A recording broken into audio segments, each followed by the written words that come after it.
You don't have to be a millennial to be socially savvy. We believe anyone can join Generation Social Media, and your journey starts now. This is the Generation Social Media Podcast by Chatterkick.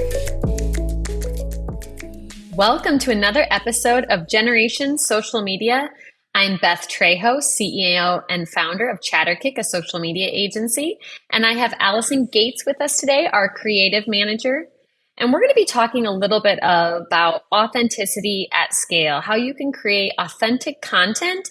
Specifically in this episode, we're going to talk about leveraging creators and influencers and even your employees to be able to create that authentic content.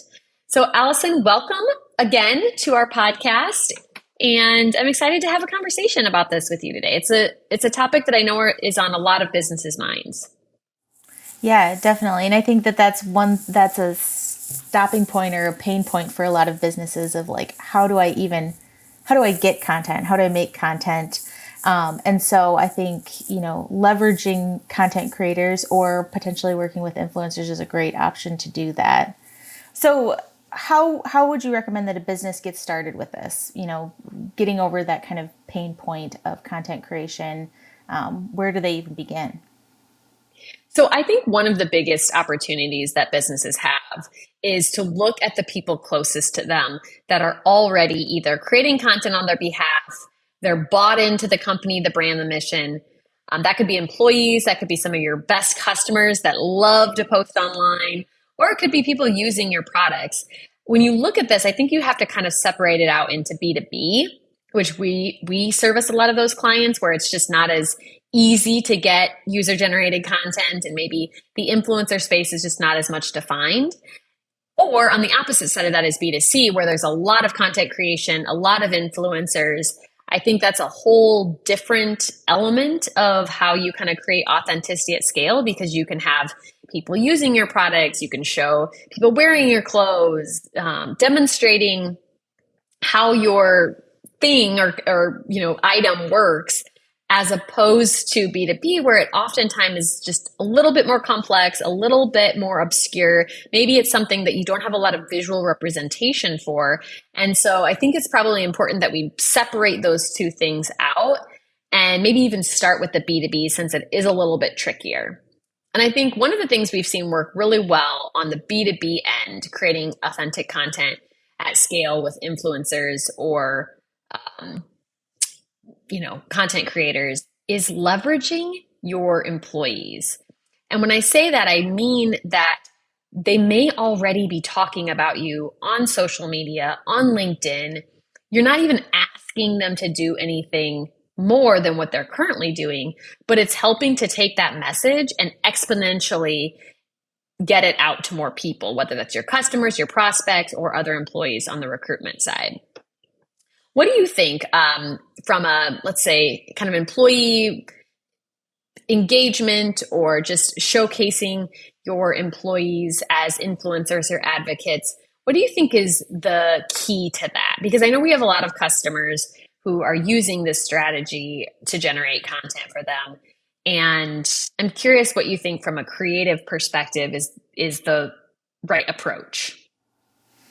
Yeah. So when you were kind of talking about that, like the difference between B2B and B2C, I think it's the opportunity for storytelling, which on B2B, you really need to have that story of like, this service made the difference for our client, and this is why it matters. And I think it's a little bit, like you said, a little more complex in explaining maybe your service or what you do, but leveraging employees that already are in it, they know how to talk about your product or service, and to share that story and like the excitement that they had. They were so glad they made this connection.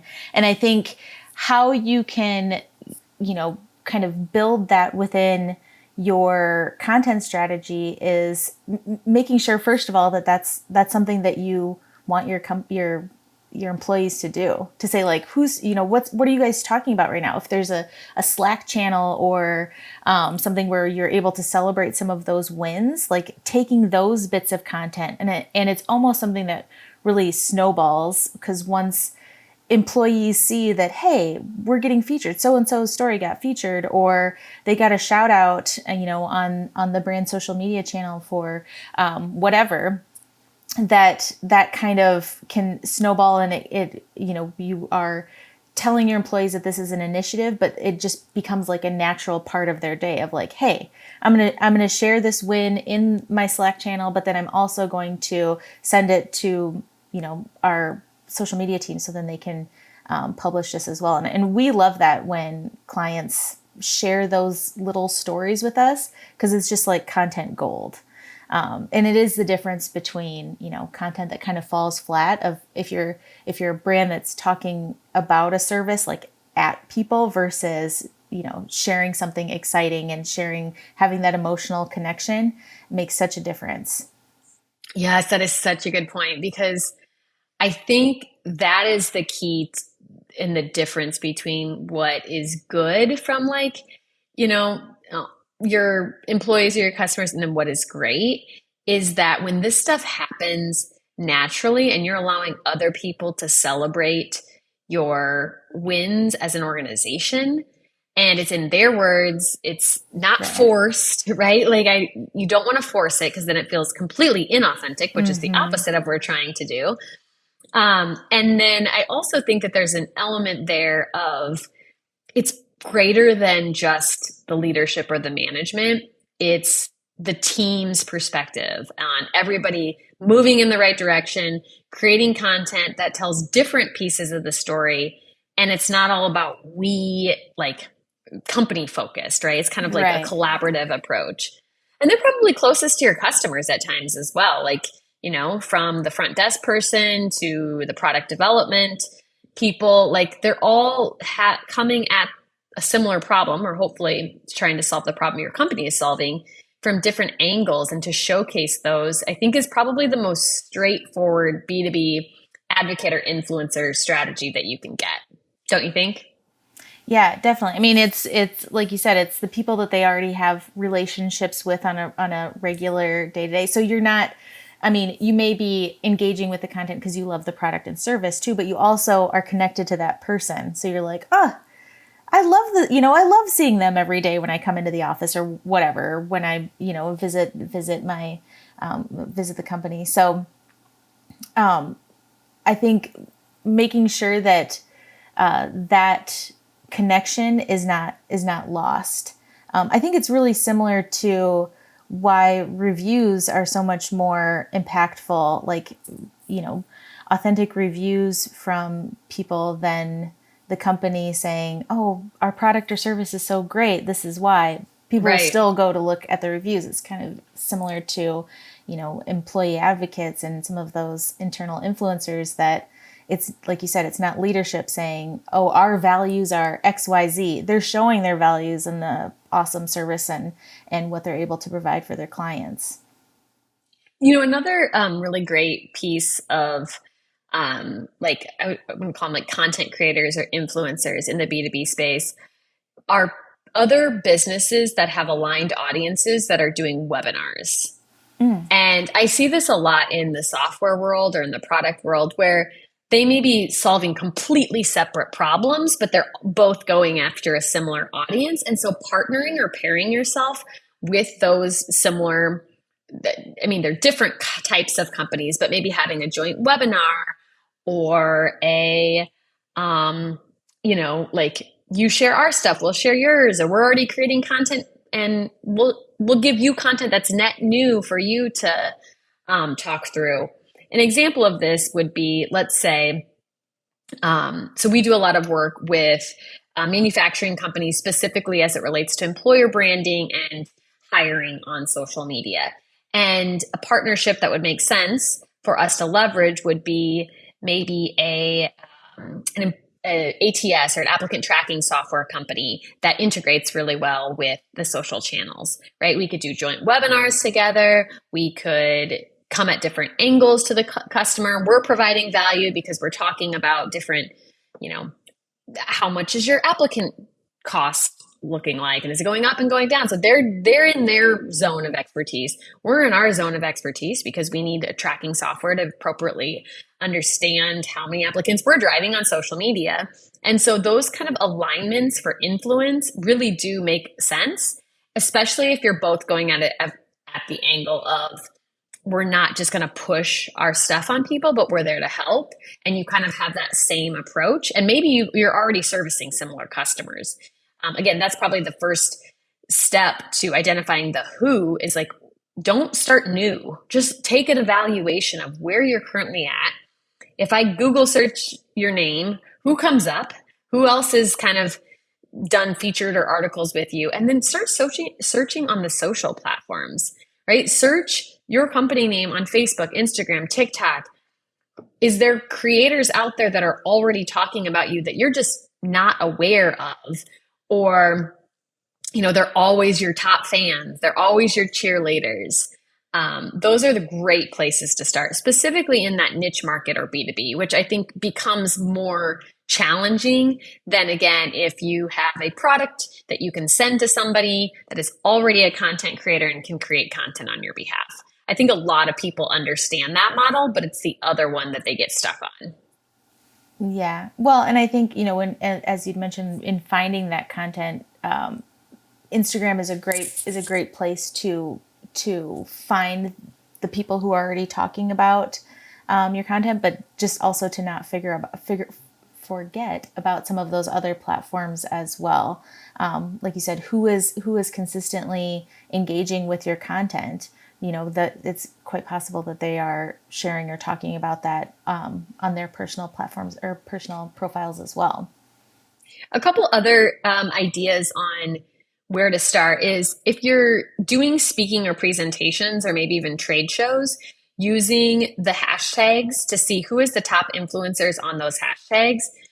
It could be somebody in an aligned brand. Again, maybe it's a competitor that's not going to work for you, but just getting an idea of like who is talking about the trade shows that we are either attending or we should be at. Another really good idea is institutional, like educational institutions. So if you do an internship program or apprenticeship, again, we see a lot of this for lots of different types of businesses, but in manufacturing or any production work, they're partnering with their internship programs. And those are great places to start showcasing your company, your values, what you do, those fresh set of eyes. Yeah. Digitally savvy. You do want to have some form of approval process in some regards so that you can help them understand this is what we can't show, this is what we can. But in many cases, if you just give individuals the guardrails of like what works and what doesn't and what you can, what you can't, let them be creative in the middle. Once they have the don't do this, you do this, a lot of times people make things a lot better than what you could kind of control them into. Right. Well, and like you said, that fresh set of eyes, they might notice something or like latch on to one thing that you do that like you're just like, oh, this is part of our regular day. You wouldn't have thought that there's a story behind it or really great content idea behind it, but just that fresh perspective where you're like, oh, that is awesome. We do need to share that. Yeah, I think, if you also have direct like learning opportunities, like let's say that you offer a service and you're a service provider, but you have like a coaching or an educational component to what you do, like a training program that you can train people how to do your same business or service, or kind of a self-serve learning platform. Those are really good because people are already used to putting in the work. And if they have a little bit of digital presence or digital savviness for creation, they may make some awesome content for you. And I think it's such a relief that the world of influencers kind of got disrupted a little bit, that you don't need 1 million followers to be able to have true influence on markets and or businesses and be a good content creator. So I think that there's a lot of places that you can draw from inspiration so that someone else can create your content and you don't have to create everything net new from a marketing perspective. All right. Well, this was a really great conversation. Allison, what was the top thing that you think businesses really should leverage in order to help them create content from the people that influence their business and or are part of their marketing mix? I think looking at what you already have at your disposal, like looking side to side and see what you already have that's close, and then building upon that is really a great place to start. Yes, reuse and recycle that content. If it's living in your Slacks, your Slack channels, your Teams channel, maybe it lives in a slide deck for your team. Make sure you're reusing that content as much as possible, because that will help your team scale the content and it will keep it authentic to your business and the people who are working there. All right. Well, thank you for joining us, Allison. I think this was a great conversation. Hopefully our audience learned a little bit, and stay tuned for next time for Generation Social Media. That's it for this episode of Generation Social Media Podcast. If you had an aha moment or just a ha-ha moment, I would be so grateful if you leave a review with the moment you loved most. If you have a question you'd like us to answer on the next episode, fill out the form on generationsocialmediapodcast.com.